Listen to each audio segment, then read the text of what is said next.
So this week in 1903, I'm not even sure if I I'm remember ready it well.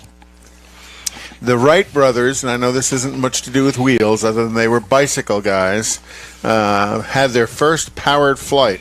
At approximately 10:35 a.m., Wilbur watched his brother Orville took off from the beaches outside of Kitty Hawk, North Carolina, making it the first time a powered, heavier-than-air machine would achieve controlled, sustained flight with a pilot on board. He crashed 12 seconds later and kind of tore up the plane, but I always thought that was kind of cool. That bicycle guys built that. Did he get his luggage? Airplane? No, they forgot his luggage in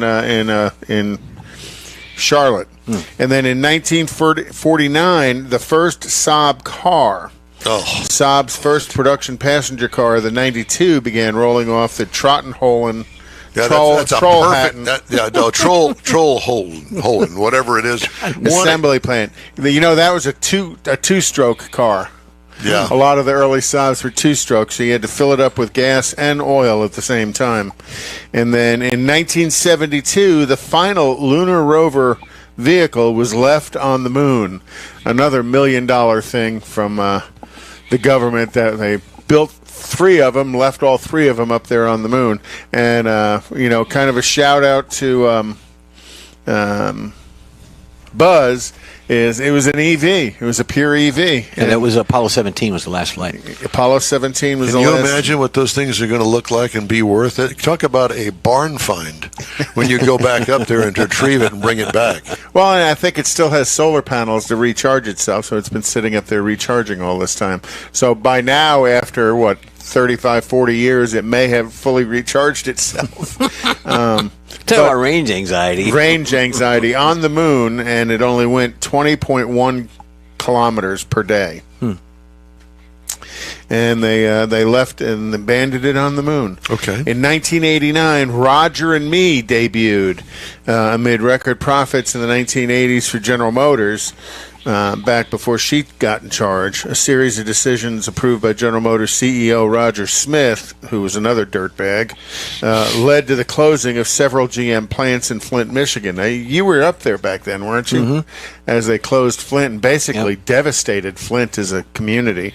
They closed all the assembly plants there, put thousands and 30,000 people out of work. Moore wished to bring Smith to Flint to show him how his actions affected the people, and Smith probably could care less. Roger was all about just making money. The film detailed the economics. Did you ever watch that? Yeah, long time ago. I've never seen the movie. No real interest. And then in 2009, funny that it happened in the same week, GM announced it will shut down Saab.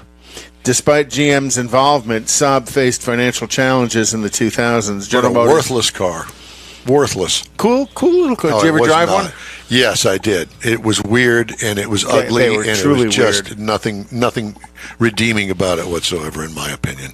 But they had a loyal fan following. But I agree, kind of a weird car. A lot of weird features to the car. And who are the fans? People who own them. Yeah, I'm sure. The couple down the street. Yeah, they're handicapped, I believe. Okay. So that was the end of Saab. Well, goodbye. 60-year run. Well, that was about 59 too many. Oh, and then I know Mike had posted this on our Facebook page. So long to race car champion. Race car team champion owner Don Schumacher passed away this week.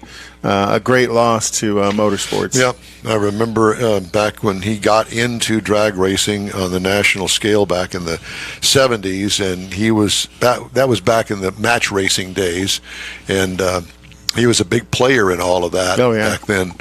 And and most recently, he dissolved his 9-car team, both the Funny Car and Top Fuel dragsters, and part of it was picked up by Tony Stewart. Part of it, Antron Brown took over part of it, and they still have DSR. I believe is still building chassis for other people. A lot of safety innovations. It was it's a shame, and but Tony's 10-time Top Fuel champion. Yeah, right. Okay.